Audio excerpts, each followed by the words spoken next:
Hello guys and welcome back to our channel. In this video, I will show you the best methods to limit or remove Meta AI features on your iPhone.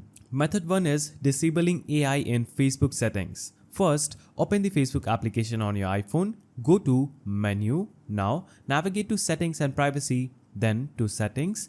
Under Privacy, you can disable AI features like facial recognition if available. Next, to limit AI-powered ad personalization, go to Settings and Privacy, then to Settings. Now navigate to Ads and to Ad Settings. Here you can manage what data Facebook uses to show you ads. Now, moving on to method 3, that is disabling Messenger AI suggestions. In the Messenger application, tap on your profile picture, scroll down to M suggestions and turn it off to stop AI suggestions in your chats. So these methods help limit Meta AI on your iPhone. While you can't completely remove it, you can control its impact on your experience. And that's how you can limit or remove Meta AI on iPhone.